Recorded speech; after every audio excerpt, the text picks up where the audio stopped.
Are you wanting to create a highly prosperous photography business doing what you love? Or maybe you have a great business already and want to up your game? Then you're in the right place. Master craftsman photographer Lucy Dumas and her guests are here to support you on your journey. Now here's your hostess and tour guide, Lucy. People who love to eat are always the best people.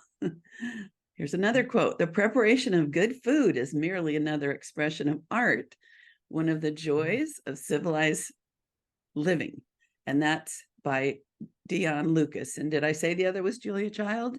I'm not sure I did. That was the first was Julia Child. You may wonder, dear listener, why we're talking about food when this is a photography podcast. What is this thing? It's Monday morning, so I got to get my brain cranked up.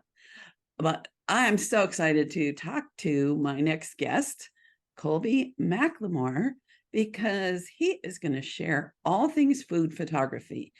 And in the 220 plus episodes of The Profitable Photographer, I've only had one other food photographer. So I'm super, super excited.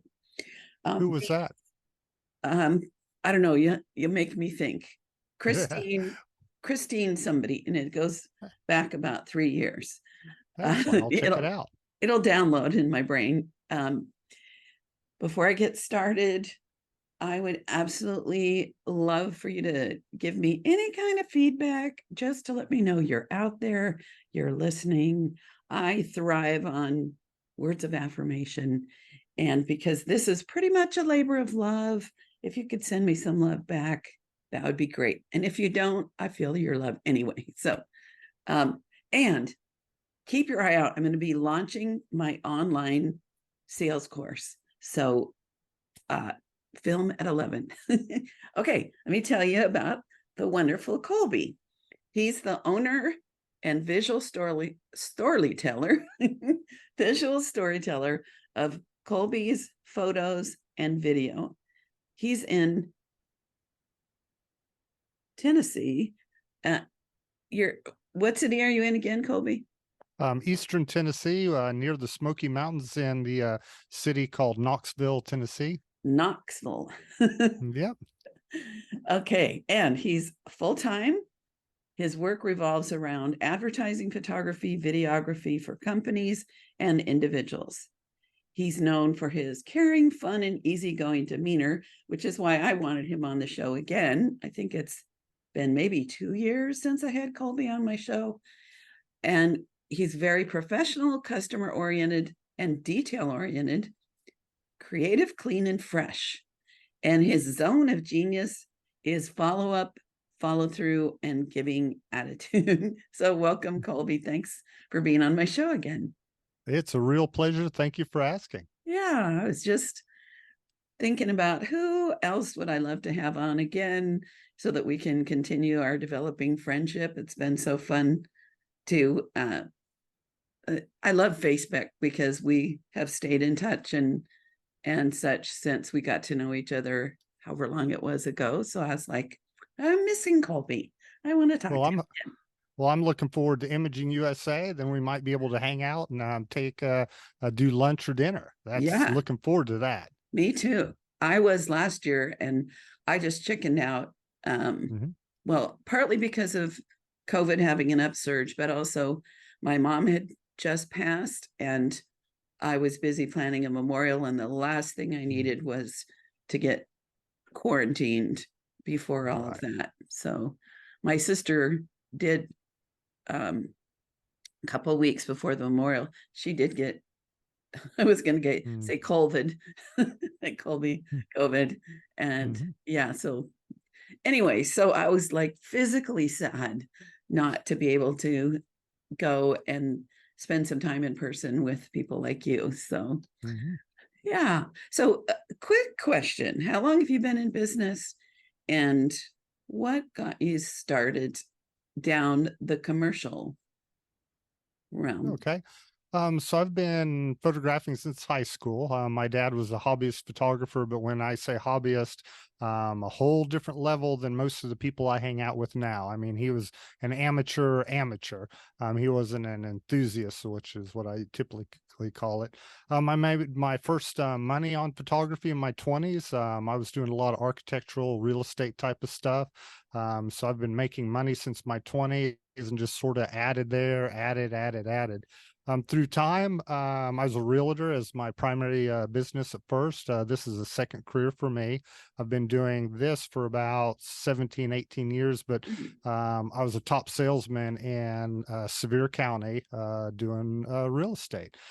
And that market is a lot of secondary vacation homes. It's not primary homes. So it was much more business oriented. It was much more the bottom line. And it was working with more affluent people because it was a secondary property. So I learned a lot of skills that, in my opinion, are so crucial are in our industry. And you mentioned that you're getting ready to have a sales type of school. And in my opinion, that is where we are missing a lot of opportunities of learning sales. There's a lot of marketing stuff out there, but not sales. And there's a big difference. And I don't think a lot of people understand going for the close, going for no, follow through. All those are skills that I learned as I was doing real estate. So I was doing more and more real estate. I'll have to say that I love the products. I love the buyers. What I didn't like is the realtors. If there's any realtors out there, my apology. I'm getting ready to slam you. If you have a good realtor, stay with them because they're so far and few between. Most of them, in my opinion, are the bottom of the barrel of society. So I was trying to get out. So I started working more and more, doing more and more photography. So it was all commercial. I was working for other realtors, and I started working for what is called rental cabins. And I started working for resorts. Then I started doing a lot of magazines. And then as the bubble of 2008, 2007 into there was happening, I was doing more and more photography because I was wanting to get out until I was doing photography full time. And I was doing part-time real estate, making crazy amounts of money part-time because it was a bubble. All of a sudden, around 2008, I started shifting out. And then as I was shifting out of real estate, all of a sudden the bottom fell out from underneath it in 2008. And I'd already been transitioning in that direction. At that time, I started doing B2C, business to consumer, which is more like the weddings, portraits. I was just trying to do anything because the whole market was just horrible at that point. After I got a little bit more time and the recession started receding, then it was just a matter of going back to what I knew. People who are business people who I had developed a conversation with, a way of relating that business people relate very differently than consumers. They have different pain points, they have different needs, different priorities. And I feel like that it slipped right back in once I started stop during the recession, trying to just make it money anywhere. And as I've been developing my business, I have about 14 comments in all of that, or questions for you. No worries. So thank you for sharing that. And what I'm hearing is that, first of all, you've been comfortable as a salesperson. That's something, I don't know if you learned it, if you're natural. I know in real estate, there's opportunities to get training on how to be a salesperson, but it's an area that you're comfortable with. And that I'm very comfortable. I've taken a lot of sales classes, and I'll have to say there is no better training than a good sales training. Right. I think it makes all the difference in the world. Right. All the difference. Yeah. What I always want people to understand when they're like, how do I find those people that are going to spend a bunch of money? And to me, they're cultivated through a process where first we get in front of the people that are likely to be able to afford us and want our services. But after that, it's all the sales process. I mean, not all. We have to do good photography. We have to be nice. We have to be clean, have the right equipment, the photography part. But so how do you think selling to commercial customers in photography is different than the one-on-one personal photography. Oh boy, I could go on just like I did a second ago on that. So for business people, it's not something they want, it's something that they need. Wedding photographers, they want a photographer there. When they're doing family portraits, they want them. There's a need that is comes forward for their marketing, so it's something in their way. It's disruptive, and they're needing a solution. They're also very oriented around deadlines. Oftentimes it's a decision by committee. It's a matter of talking to one person, making sure that you are able to inform multiple people, and some of them that you're not talking to. Very commonly, I can't tell you how many times I've talked to my contact person has said, please don't get me fired. They want to look good. They don't want, they care about the photography at a level, but once it gets to that level, all the other things are more important. Mm, That you don't show up in shorts, that you present yourself as a professional, that you are even keeled, even though the people that are there are sometimes not, which we may get into a story or two like that. mm. It is a radical different environment. They're more into the numbers, and once they decide the numbers, then they don't care about the numbers. Um, So it's a lot of selling on the front end instead of the back end. right. Um, that's So let me ask you if this is accurate. A lot of times with commercial photography, depending on the specialty, we're not the art directors. Like when I do a family portrait, I'm designing the portrait, I'm posing people, I'm doing the lighting, I'm doing all the things. So in your world, are there people like in the commercial world? Is there less of the art direction where there's often people that plan all of that and you are the photographer? It all depends on the scale of who you're working with. So I'm not working with the biggest companies where I've got a giant art director.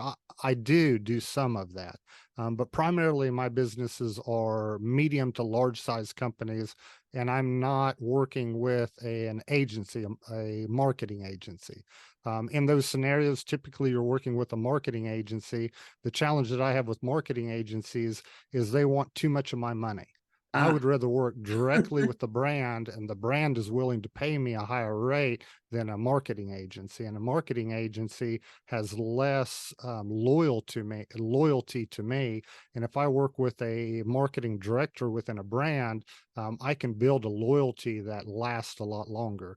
So a lot of that direction, sometimes they bring that forward, and when they do, I love it. And it's great to do that collaboration. That's common in food photography, that's more of a collaborative environment. There are other ones where they want me to do it, and I am great and effective at that. The challenge that comes in those scenarios is that I need the owner's input, because I don't know their customers' pain points. I don't know what the advantages of their products are, and I need their help to do it.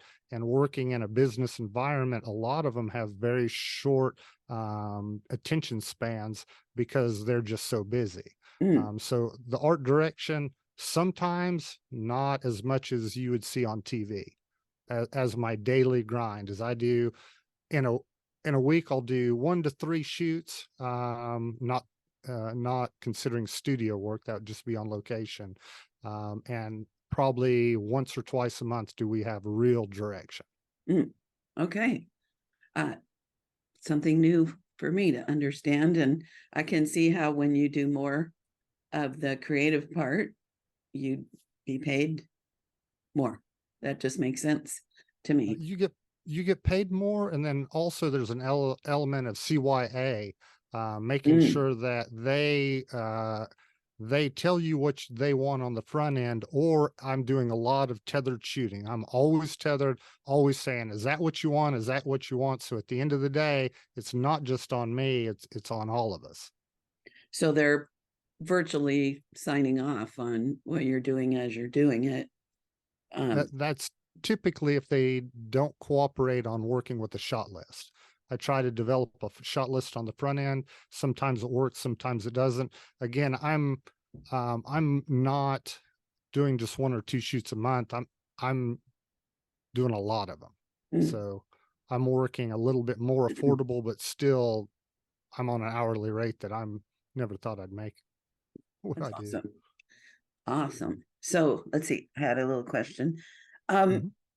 so do you do all those tricks like paint a raw turkey to make it look roasted and Mm. all the things where the food looks good, but it isn't edible? Can you tell me some of the photography So, parts of food photography um, just for fun? so hit that in particular, a lot of that is not done. That used to be done, but there's this pesky little thing that gets in the way called fraud. If Oh, you advertise something that is not what they're buying, that's a problem. As a matter of fact, right now it's September 2023. A lot of the, I think it's Burger King that's being sued right now, yeah, I saying read that that there's in the paper. too Sorry. much meat in the hamburgers.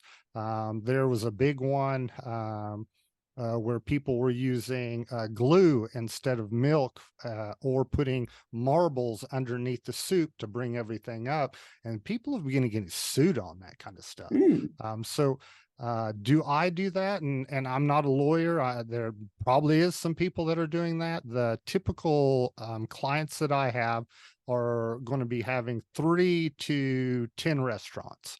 Usually it's not a single restaurant. It may be a single concept within a group. So I'm not working with the massive chains or anything. Again, a lot of that is going to be being done in New York or Atlanta. So I'm using more regional restaurants or food products. And that is part of the conversation of, hey, the owner always wants to put 3 times as many fries. And you just educate them about that.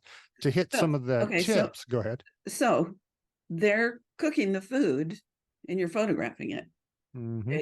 You're not some chemical master food stylist crazy person spending all this, like, I don't know where I got that notion, but I've seen things about that. So this is So, actually edible food now that you're photographing. of edible. It's has our fingers in it. It's got Well, toothpicks in it. It's got a lot of things to move and hold things and layer things.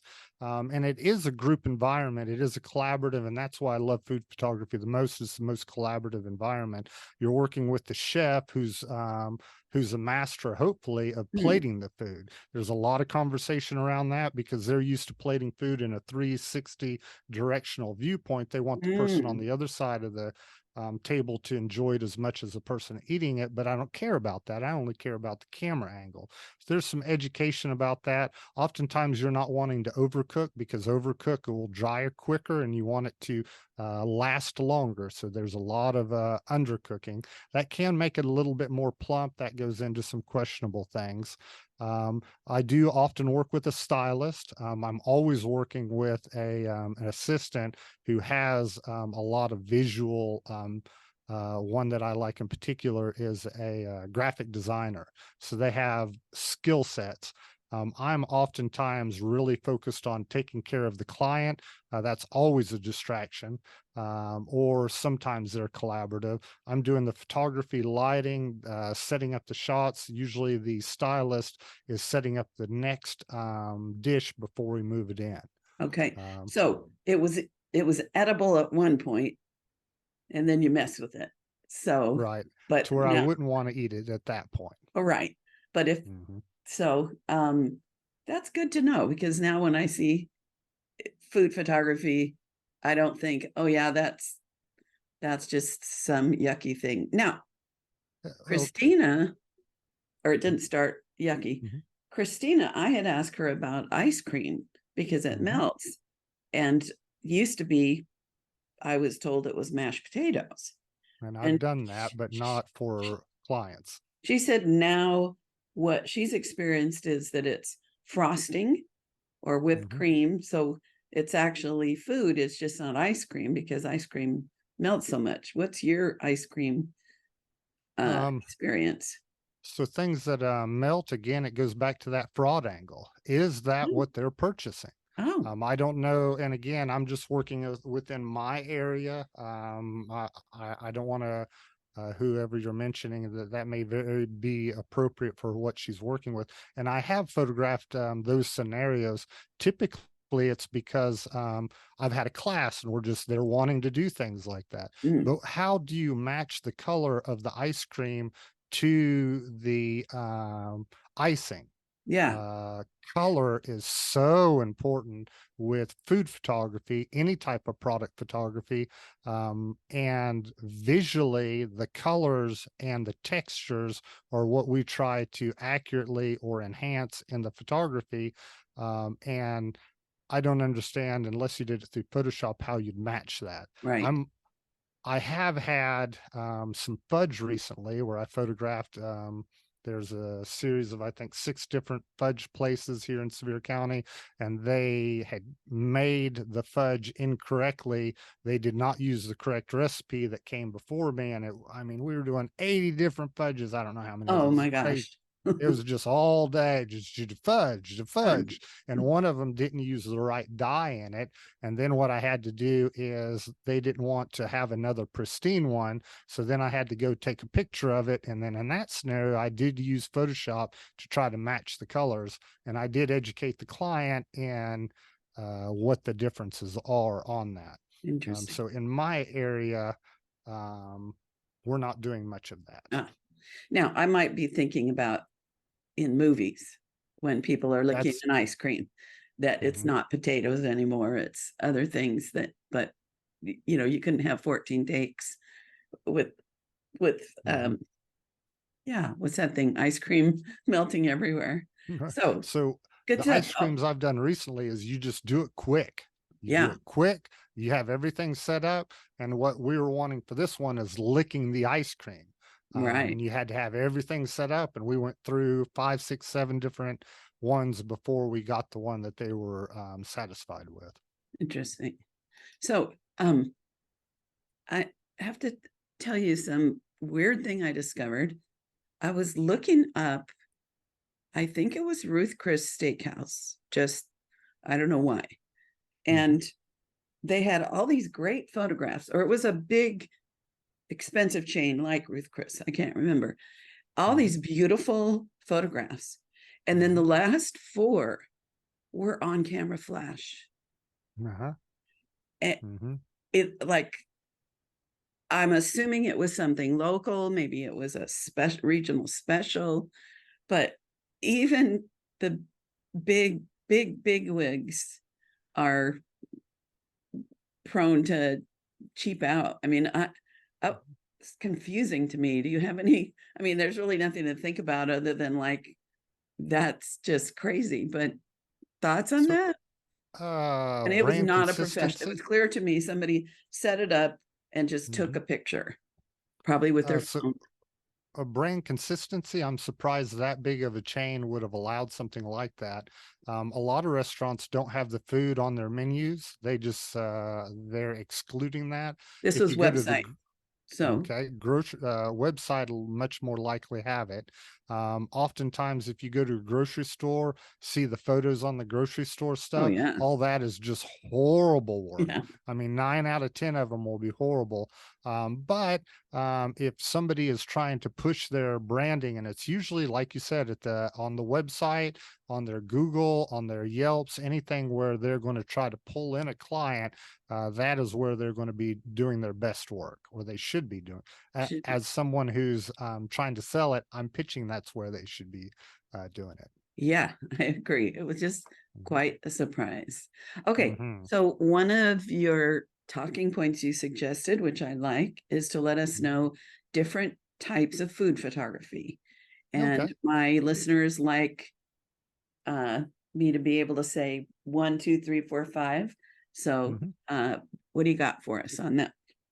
So at least what I've been experienced in is first photography I was doing around food was editorial. Is walk in, here's the restaurant, do a portrait of the chef with a couple plates in front of them, and as you mentioned there, on camera flash. I wasn't quite that bad, but it's not high level photography.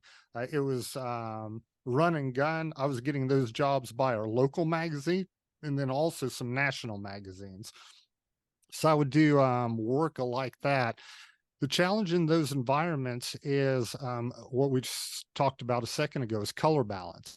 Mm, Color balance is very crucial. And in that environment, you have a lot of mixed color balance, and that's going to shade the food in a poor way. In a more controlled environment, something a bit nicer. So I've done some product photography for like cookies and fudge and candies and jars of jelly and all that kind of stuff.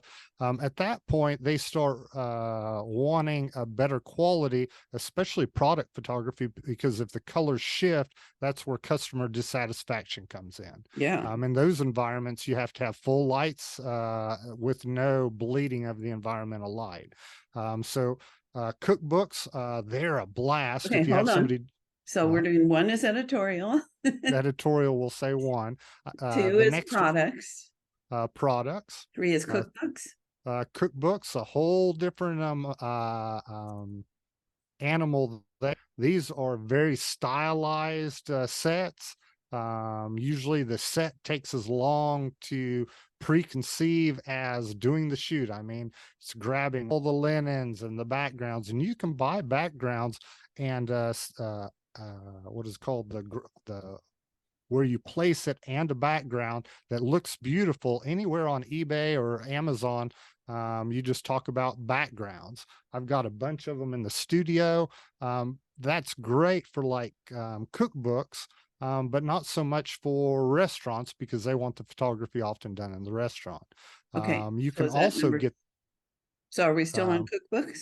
it's still on cookbooks, just Okay, sort of jerk that way a little bit. okay, If you're wanting some other sets, what you can do is you can go to Lowe's or Home Depot, and they have those giant tiles. And you can buy a couple of the tiles, and a lot of times they'll give it to you as examples. And you can all of a sudden now have a giant slate or reflective, or there's a lot of variety, very easily obtained at any of your hardware stores for okay. nothing.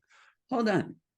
What Mhm. do you mean by tiles? You mean like a small tile and I take a picture No, of the tile? big tile, big tiles. Big, So you can get big tile that's maybe a foot, foot and a half, and then you just set them side by side. Some of them you can have as like a plate for like, I've had it with meat on it or cheese or just, so it's only by itself on a piece of slate, or you could have the tiles next to each other and have a spread of it. And some of it looks like wood, some of it looks like Formica, some of it looks like, I mean, the variety of what they have and what's best. And as a photographer, you'll understand is most of them are matte.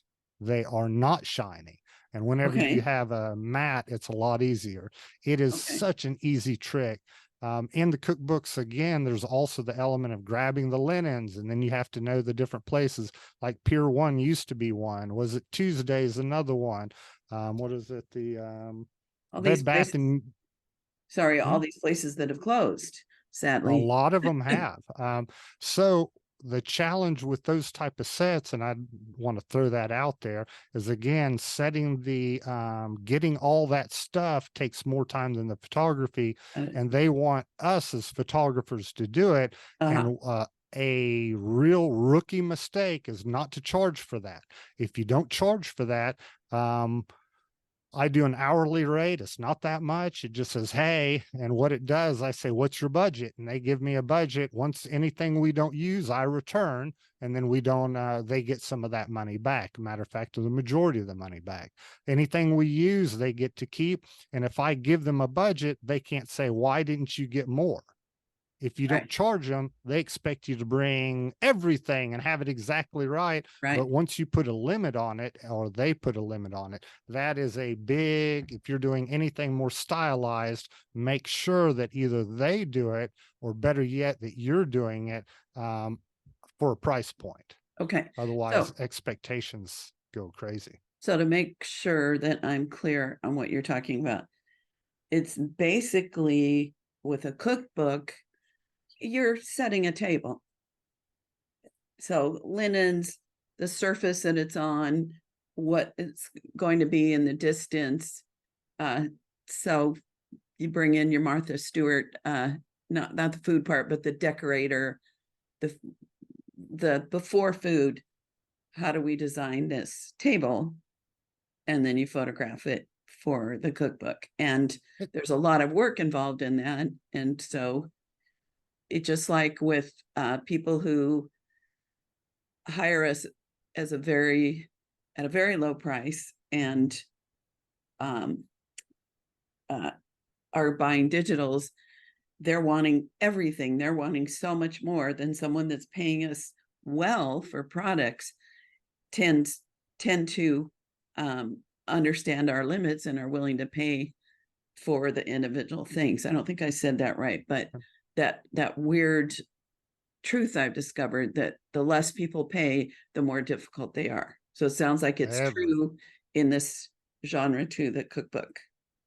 Definitely, and that scenario also applies to product photography. So, because they'll want to set. I've got a great story on that. I was going to photograph some cookies for a company's website, the banner. So they had it wide and not very tall, and they wanted me to do the shoot. And all of a sudden, he said, "I've got all the props," and I said, "Okay, no worries at all." And he shows up with a truckload of props, and this is a problem when the client brings the props. He had a truckload of props for one shot of about 4 different types of cookies. And photography is a subtractive art form. We don't add because it reduces the quality. We remove until only what is helpful is in there. So when I saw that truckload, just like every other client, I thought, man, he's going to want them all in there. So I said, okay, we have 2 options. We have one option is we can do the photography while you're there and you can see the shots as it's going. And I was doing this because I was wanting a competition and a portfolio shot because he had all the right props, but too many of them. And he said, okay, what's the other option? The other option is I can fit it in between all my other jobs, and then I'll just do it whenever I can, and I'll give you a slightly reduced rate. He said, that sounds great. Let's do that. I said, sounds great. Take all these out. I'm not going to use most of them. I'm just going to use what I think's great. And then he said, what time are we going to do it? And I said, that's the point. We're not going to do it. I'm going to do it. So then I did this shoot, and quite frankly, my preacher's daughter and her son came over, and I had him pushing the button, and it was, we had billed 2 hours to do that shot. I did 3.5, and I didn't care a bit because I was having a blast, and I was working towards a portfolio shot. And when it came back to him, he was blown away. He was real happy with it. But I think a lot of clients don't know quality, high quality. They know okay to high quality somewhere in there. But then he started getting more excited about it as I was winning more and more competitions with it. I said, this is going to be a winner. That's cool. Very cool. Yeah, I had a blast with that. Yeah. Okay. So editorial, product, cookbooks. What other kinds of food? What else I've done is restaurants or caterers. So that's usually set up in their environment. Now you're talking about a whole different dynamic because they're going to want to use a lot of their utensils, their plates, their locations, and that becomes a lot more dynamic. What do you mean by dynamic? You have less control of their environment than I do in my studio.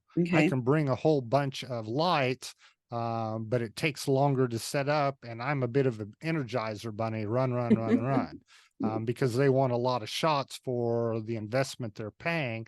They typically just don't want 1 or 2 hero shots. They're wanting a variety of shots.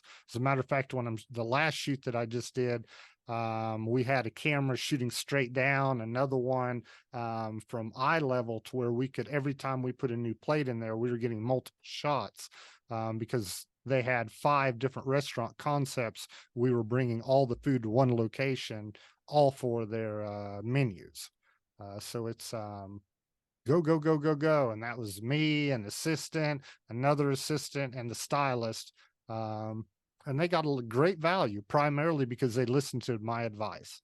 They said, hey, that's the challenge, that a lot of people are just too busy to prep you properly. So are there other types of food photography? I am sure there's a lot. That's the way that I dice it because that's my experience and that's where I've made my money from. Okay. I do very little editorial at this point. I do a cookbook every now and again, and those are real fun. Products and restaurants are primarily what I'm doing at this point. Editorial was what I got into first. It was So more accessible.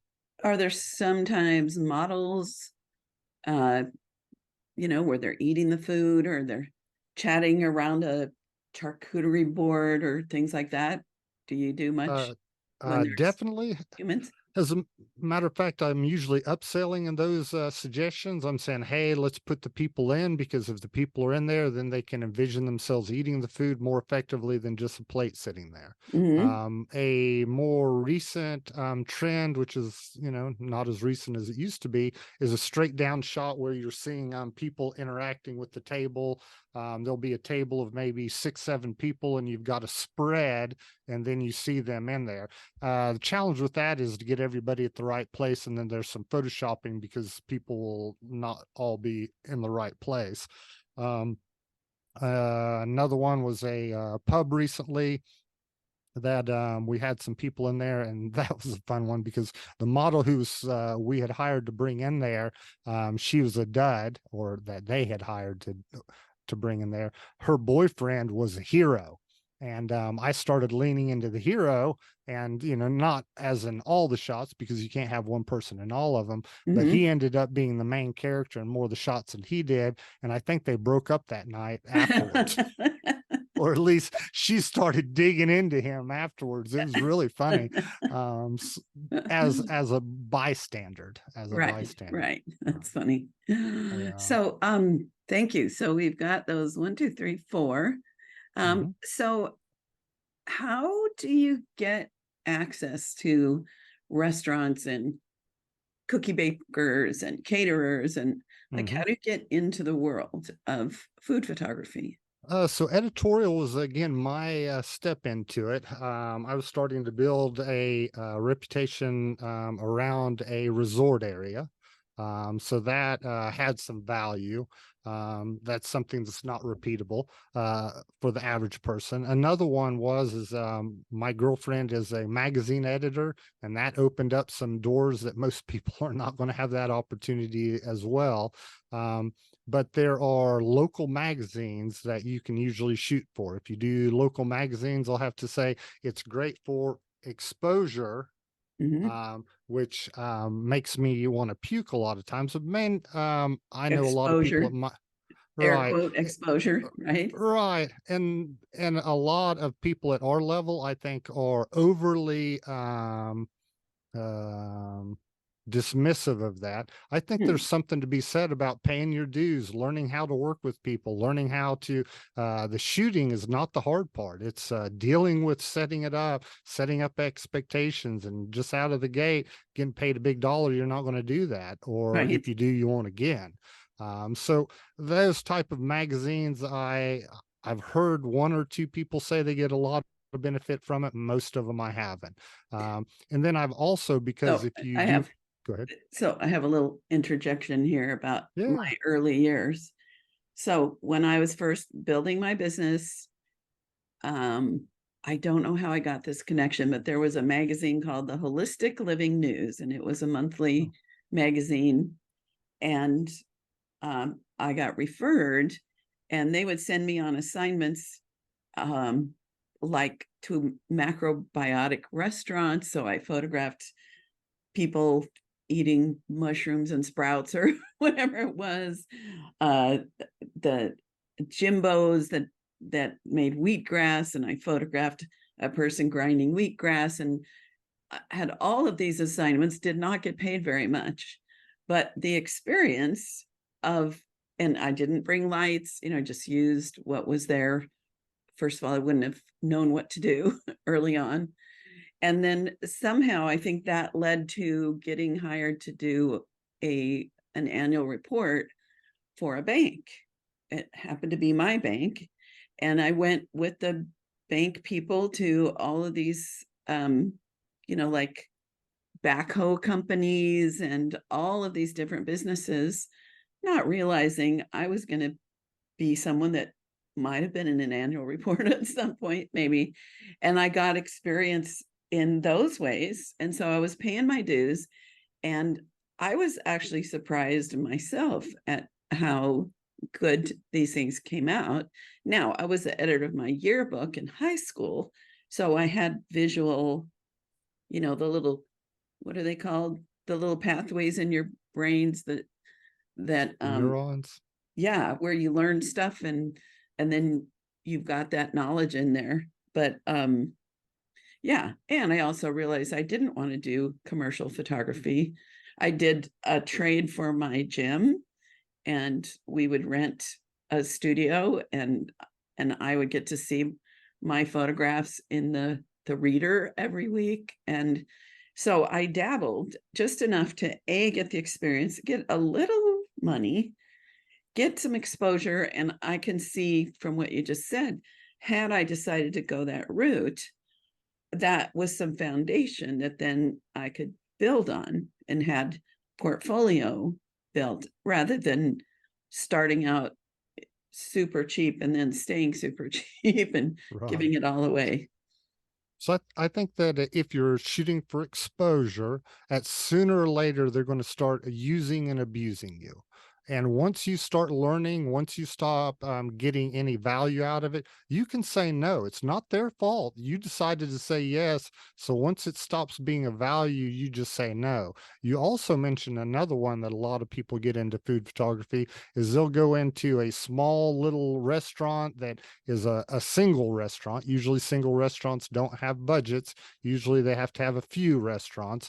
And that trade aspect is a way some people get into food photography. They say, hey, I've been coming here a few times. I see your photography. How about doing some trade? Trade has certain challenges around that, mainly setting clear expectations of Mhm. what everybody's going to receive, and having that conversation on the front end, not the back end. But that is another way people can get into it. The way Mhm. that I typically get into it is they see my portfolio. My website is very SEO out. I do Google Ads, and those, as they come in with advertising photography, I get swept into that. A lot of them, and now I'm going to be talking about something separate from what I mentioned a second ago, is ad agencies. If you can get Okay. in with a couple ad agencies, and I am in with a few agencies, but typically the agencies that work for me just say, hey, here's the photographer, you just go work with him. Usually those are going to be small to medium size agencies. Bigger agencies are going to have in-house photographers, so you're not going to get into those. So if you can get into a small or medium size agency, again, you're not going to get paid as much, but hopefully they'll give you more repetitive business. And I've been blessed at that earlier in my career. And I still get jobs like that, but definitely not as high a percentage. Now it's more repeat customers, brands, and agencies would be definitely lower end, lower side. So, question, do you think, because I love how many people think that's not going to work in my area because my town is big, or my town is small, or my town is medium. Do you Mhm. think you have advantages in a Knoxville is, what is it, 300,000 people or I so? think it's more than that. I'm guessing about 2 to 3 times that. In the metro area, somewhere around 750 or so. Okay. I could look it up. Don't worry. And So it's a I medium. It's not as big as San Diego, but it's a no, pretty, it's decent not size. like a small town where you're going to get known and you're the go-to. So Right. do you think there's challenges that are different in different sizes of towns to get access? So let me hit something you said. You can be the known photographer. You can be the guy in town. In my area, me and probably one other guy, we are head to head. We're the people that a certain stratosphere of people typically go to. Are there a lot of other people? Yeah. but probably out, I don't know what percentage we're getting the majority of the percentage. And if you can get your competitor to start referring you when they can't do it and you refer them, I get jobs from them too. So every time there's a bid, I swing hard and try to handicap them and kick them in the knee. Not really, but I try to win. But as soon as I can't do the shoot, I'd rather them work with him than somebody that's not going to do a good job. And we've built a great relationship of cross referring. That's another Great. way of getting some. But going back to the size of your business or your city, I think that is a definite factor in there. We're a college town, so that brings in a lot of food. A lot of people in Knoxville pride themselves in us having a lot of restaurants per capita. I don't know if that's still true. We have a lot of wonderful restaurants. Again, all the chains, all the bigger ones, you're just not going to get in there. Mhm. The smaller ones, the medium-sized ones are where I've found where I can leverage in there. Um, So I'm and I'm thinking, sorry, um, go ahead. I'm thinking that an advantage of a smaller town is you can Mhm. be the only game in town. Mhm. The advantage of a big town, big city, like I have, is there's a zillion businesses that need food photography, and that medium town, like that we can work with what we have, or a small town near a big city, kind of best of both worlds. So I'm just encouraging people not to think I'm not in the right location to make this work, because tell me if you agree with me that there's advantages in each scenario. They're just different advantages. I definitely would agree with that. Something to extend that idea is learning your clientele's pain points. And I've been listening, to podcasts like yours constantly that are always talking about, yes, we're selling photography, but that's not the particular pain point, and especially within my industry. I, on the phone, was talking to somebody about a different vertical, but at the end, they said that they had interviewed 3 other people.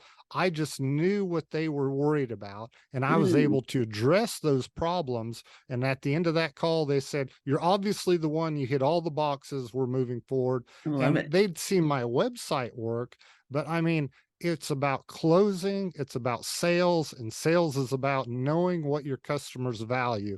It's not about your products, it's not about you, it's not about the photography. What problems are you solving, and how can I be the one that can help them on that? I just especially if you're working with businesses. If you're working with businesses and you're saying you're the best photographer in town, they don't care. They just don't care. If you can say, I'll hit your deadline, they Mm. care. I'll make you look good. They'll care. At the end of the shoot, everybody's going to say, Lucy, you hired a good photographer. That's going to get you hired. That's what's going to get you hired. Uh, Um, yeah, and the pain points are different than like a mom who's worried about, uh, I don't know, forgetting how cute her baby was when he's now a teenager, or the stress of life, or lots of different things. But we all have pain points. We all have things that mhm, keep us up at night. So I appreciate that. yeah. Let's see, we're getting short on time. I have a Oh, question, comes up now and then in some Facebook groups. uh, in the commercial world, do clients often want the raw rather than JPEGs that you've played with? and okay. I am, for my clients, a business person. I am an artist for myself. When I'm photographing my work for me, I do anything I want, and I have that ability. When it comes to my clients, I am an artistic whore. I am willing to spend. If you're willing to pay for it, you got it. I just had a portrait session. Took me 20 minutes to do the portrait session. They wanted the raw image, no problem at all. They have to pay more for that, And it really blows them away because I've got a super megapixel dense camera, and when they get those files, they don't understand what they're getting, but I'll sell it right to them. But I do sell usage, and if they're buying raw images that are buying full buyout, they're buying the images. Okay. So at that So point, I don't own them. I can't advertise them. And as a matter of fact, I remove them from my computer because I don't want to accidentally. So it's not standard that everybody in food photography wants the raw, but No. there Well, are some people that want that so that they can edit the way that they want without any loss of, like, let's say you were going to do a national billboard campaign. mhm. I would want the raw if I was the ad, you know, ad agency on that was going to take care of that. So I'm So, stepping so over mo- your answer to my question, so I'll stop. yeah, no worries. I interrupt a lot, so my apologies. I have found that the people that want raw are people who have very specific branding standards, and they want to maintain exact consistency throughout. So they have an editor in-house. They're typically a real big company, maybe international. And what I was sending out in that portrait I mentioned, they have a certain editing that they do.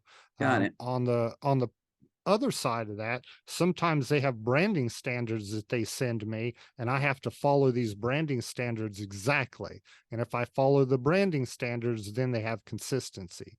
People who want to buy raw are going to be typically that's their motivation. Got If it. they're a big or international company, they will want a buyout as well. They want to own it just because they don't want to fool with me. They don't want to accidentally do something wrong. They want to own the images because they don't want to ever hear from a lawyer. And if they buy all the images, they don't have to worry about it. And in those scenarios, I don't mind them to buy them. And very commonly, I find that if they buy it, they still don't mind if you use it in their marketing. The primary thing is they don't want you to say, hey, you can't use it for something. They Right. just don't. That's the big companies. They spend more money for less hassles, so they don't have to deal with their lawyers. Sure. So normally then would you deliver JPEGs or TIFFs? What's the Um, average that you deliver? Unless there's a request for a TIFF, 99% of my clients are going to get a JPEG. If they have branding standards that have specific file types, that's a lie. PNGs, I do deliver a lot of PNGs because it's ridiculous how poorly the average graphic designer extracts portraits or anything. Mm, Food's easy to extract, but those extractions are horrible. So PNGs, primarily JPEGs, PNGs, RAW, rarely a TIFF. So I just remembered why I did not continue into commercial photography or add Mhm. that. And let me see if I can do the bunny trail. So my mind was thinking about how when a portrait photographer gets asked, can I have the raw? I think some of the resistance is that the raw looks like hell.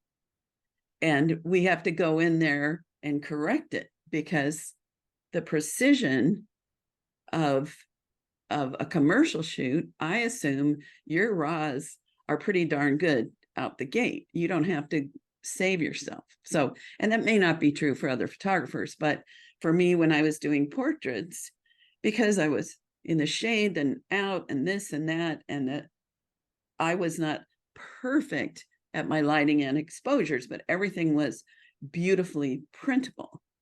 And in commercial photography, back in my day, commercial photographers shot on slide film. And I knew I was not perfect enough. And in my world of photographing people with light changing all the time, and I didn't love studio lighting. I did it, I can do it, but it's that need to be right on the money with with chrome, with slides. So, am I making any sense that that same, like a good commercial photographer, you could almost take the raw and use it, it may not be color balanced the way you want it, but Color. you're being very precise. So the color balance will be right unless it's a mixed color balance area.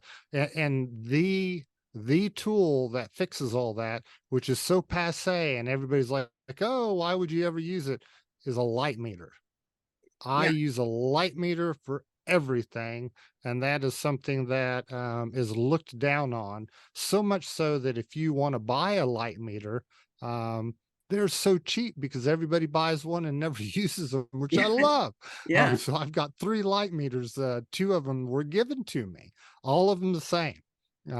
So yes, you do have to be technically proficient. Anybody who's interested in that, PPA has the CPP thing that will run you a long way along that to become a technical photographer.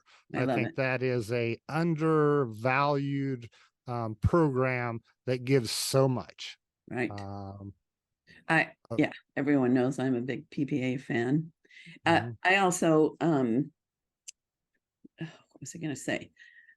I know myself, and I just knew that I could not always, like, the technical is not my favorite part of photographing. mhm, I like it as simple as possible. That's why I love using natural light when I can mhm, use it well. I don't just go out in the field on an overcast day and think that's natural light photography, but yeah, so I would uh, not have been great. I probably could have done good editorial, mhm. but yeah, I wasn't Uh, drawn to that. And also, you don't get a lot of tears and laughter when you're mhm. showing your work, right?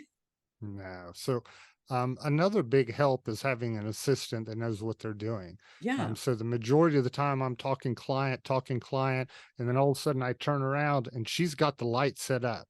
Are they nice. exactly right? No, they're 60 to 70% of the right way, which is everything. Then I just have to tweak it because she may not be seeing the angle that I'm seeing, or things may be more dynamic. But having the help of somebody proficient allows you to nail it every time. Right. And not every time, I fail all the time as well, but enough to where the client's happy at the end of the day. And Yeah. if we miss the shot, and actually we're never miss a shot, we're developing a shot. They don't get to Mhm. see the proofs until we've got the light, we've got the everything set up. Then we start showing the images to choose. Yes. Oh, and back in the day, so yes, having help, uh, I love that. Back in the day, the only way to tell is to pull Polaroids. Polaroids. Hmm. Let me say that Hmm. right one more time. Pulling Polaroids. and Hmm. uh that, so digital provides, like, I was afraid to get into digital because early on, if you were half a stop over or under, the images were just not that good. And I know Hmm. myself, I know my strengths. And uh, then once Raw gave us those 2 stops of latitude in, each direction, then I could more confidently make the switch. Hmm. So I know, but that's not about me. And that advance of technology, the ability for you to slave your camera straight to a tablet is so much easier than it ever has been before. I remember when you had to jump up on one foot, tap the top of your head, and rub your belly to get it to working.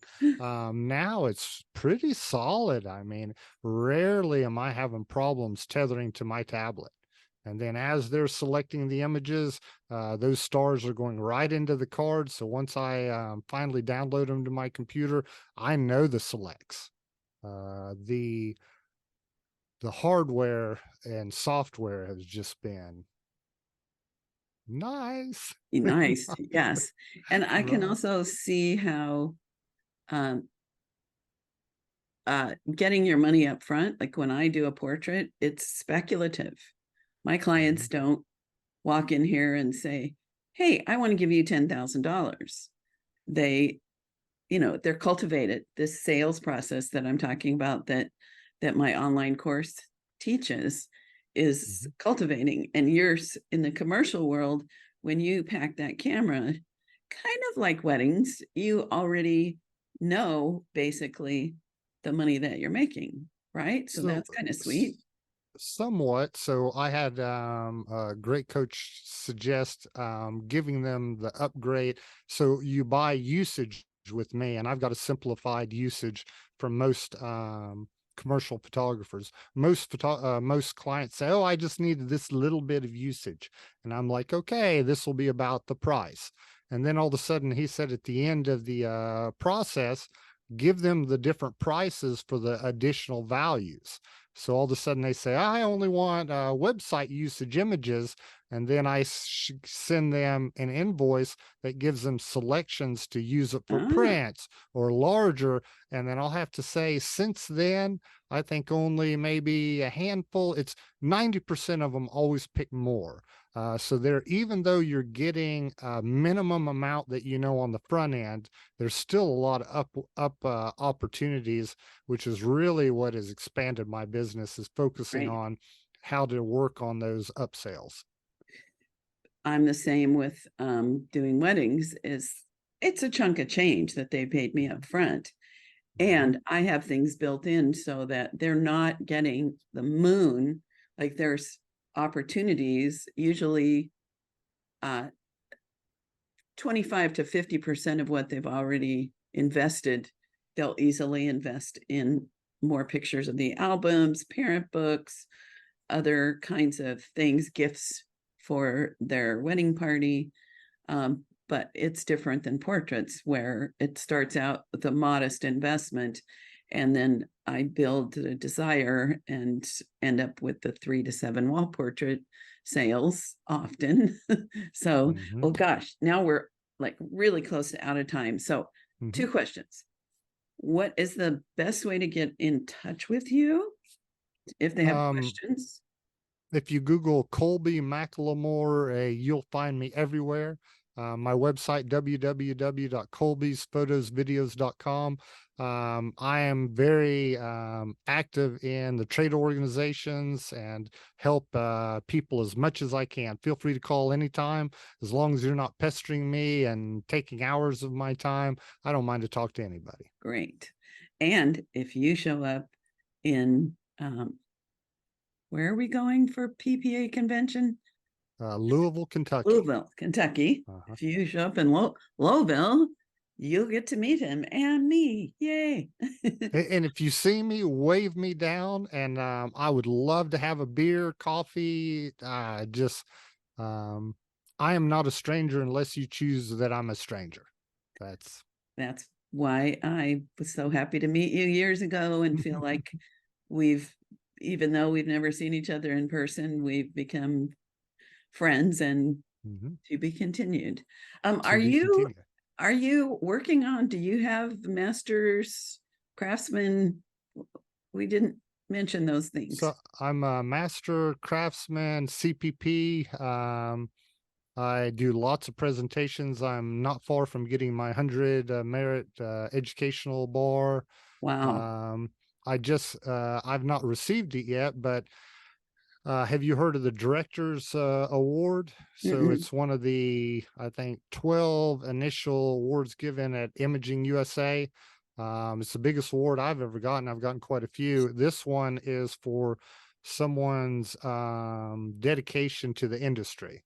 So I'm the Mm. president of East Tennessee. I'm on the state board. I'm a counselor. So I give back as much as I can. And boy, once I get that, you're going to see press releases and posts and blogs, and but people are sort of tired of hearing that at this point. So, Well, not my listeners and not your potential clients who, uh, there's so much when we give and we get involved. There's so much we get back. It so much. creates a kind of a foundation we can't even explain. When we're involved, we give service, we enter our work, we join communities, we support our local groups, all of that supports our business health. I'm sure you would agree with that. To me, it's forming a selective family as opposed to just a birth family. Ooh. I have a family of photographers. I've got Katie's daughter's going to Sedona on a vacation, and Bob Coates is a good friend of mine, photographer Mhm. over there. He's been on the show. He's a great guy. He's a Yes. big giver. We've roomed a few times, and he's setting up a big list of all the things to do. I mean, photographers are such weirdos, but such wonderful people too. Mhm. That's why I love doing this show, is I get to meet all the weird and wonderful people Yeah. and have a great conversation like this one. So Thank you. last question. I'd like either parting thoughts or if there's something that you wanted us to know that you would be like, oh, I wish I'd have told them that. So the floor is yours. One other thing I'd like to point out with food photography is just more technical, because I'm pretty technical, is one is white balance, making sure that you get that right. So if you use a gray card, that's going to make your images so much better, having consistent lights as opposed to mixed lights. And if you do like a X-Rite passport, then it'll be exactly right. As in a lighting setup, typically texture is what's very valuable. If you're not familiar with texture, texture is brought out by either side lighting or backlighting. And whenever you're using food photography, if the plate's right here, typically your key light is going to be from the back side or from the back side, typically from the right side. And then in the front is just a fill. Your primary light's going to be backlit from the sides. And if you know what I'm talking about right there, those two things will elevate your food photography radically more than an on-camera flash. I love it. Or even just a side camera flash. Anything. Great. That two light setup is just so basic and so beautiful and easy. So I want to invite my listeners to stay tuned for my quick wrap up. And Colby, as expected, this was just a delightful way to start my week. And thank you so much for being on the show. Thank you. Well, it's just us now. Isn't he just the nicest guy ever in the history of people? And at the same time, very technical, very detailed. I appreciated all of those things that he shared. And before I do the quick wrap up, keep your eye open for my online course. It will be posted, I'm sure. I'm on the Profitable Photographer. Well, actually, my website is Lucy Dumas Coaching. You can find the Profitable Photographer there as well. But keep an eye out for that, because this 6 steps to mastering sales can make all the difference in the world. And it's been a while since I've taught that. So keep your eye out for that. So I loved that we talked about where he came from, and he learned to sell from real estate photography. We talked about the difference between commercial photography and personal, and that it's more of a need for businesses. It has a deadline. We have to be super on our game and professional. Types of food photography: editorial, products like cookies and other yummy things, cookbooks, and then restaurants and caterers. He shared how he got access, and he started with editorial and then got in with some local magazines and developed relationships with ad agencies. He does Google ads. He reaches out to small restaurants. His biggest takeaway was learning your clients' pain points. And that is in everything we do. That is the key, is the figuring out our clients' pain points and how we particularly handle them. We talked about delivering raw, and he ordinarily delivers JPEGs or PNGs to people raw. He charges a lot more. And then his last thoughts were the importance of starting out with proper white balance. Did I say that right? White balance